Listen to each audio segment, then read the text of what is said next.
दोस्तों आज हम आपके लिए लेकर आए हैं एक ऐसी जानकारी जिसके बारे में आजकल की पीढ़ी के बहुत कम लोग जानते हैं। जी हाँ दोस्तों, हम बात कर रहे हैं दिल्ली सल्तनत की राजकुमारी रज़िया सुल्तान के बारे में, जो किसी भी मायने में एक राजकुमार से कम नहीं थी। रज़िया सुल्तान का जन्म दिल्ली सल्तनत के मशहूर शासक एवं इतिहास के प्रसिद्ध सुल्तान शमसुद्दीन इल्तुतमिश के घर 1236 ईस्वी में हुआ था। रज़िया को इतिहास में रज़िया अल दीन और शाही नाम जलालत उद दिन रज़िया के नाम से भी जाना जाता है। रज़िया सुल्तान 3 भाइयों में इकलौती और सबसे काबिल थीं। रज़िया सुल्तान का बचपन का नाम हफ्ता मोइन था, लेकिन सभी उसे रज़िया के करीब पुकारते थे। उनके पिता इल्तुतमिश ने रज़िया सुल्तान की प्रतिभा को बचपन में ही भांप लिया था और उन्हें भी अपने बेटों की तरह ही सैन्य प्रशिक्षण दिया एवं उनके अंदर एक कुशल प्रशासक बनने के सभी गुण विकसित किए थे।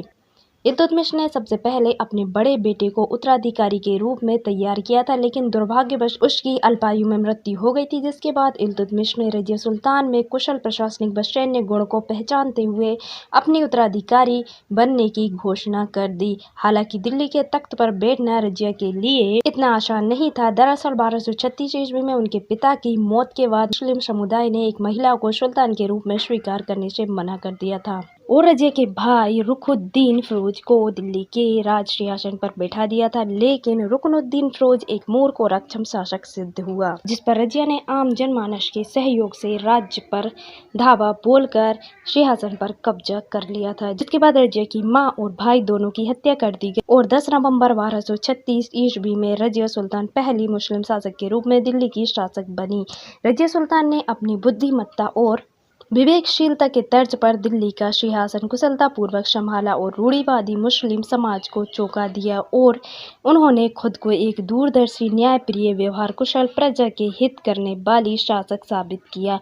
उन्होंने अपने राज्य का जमकर विस्तार किया एवं विकास काम करवाए। गद्दी संभालने के बाद रज़िया ने रीति रिवाजों के विपरीत पुरुषों की तरह सैनिकों का कोट पहना और पगड़ी पहनना शुरू किया। साथ ही युद्ध में बिना नकाब पहने शामिल होने लगी। दिल्ली के सिंहासन पर बैठने वाली पहली मुस्लिम महिला शासक रज़िया सुल्तान एक कुशल प्रशासक थीं। उन्होंने एक आदर्श शासक के रूप में अपने राज्य में विकास के कार्य किए। उन्होंने न केवल अपने उत्तम सैन्य कुशलता के बल पर दिल्ली को सुरक्षित रखा, बल्कि अपने राज्य की कानून व्यवस्था को दुरुस्त किया। शिक्षा को बढ़ावा देने के लिए कई स्कूल, कॉलेज एवं शैक्षणिक संस्थाओं का निर्माण करवाया। अपने राज्य में पानी की व्यवस्था को सुचारू ढंग से चलाने के लिए कुएं और नलकूप खुदवाए, सड़कें बनवाई।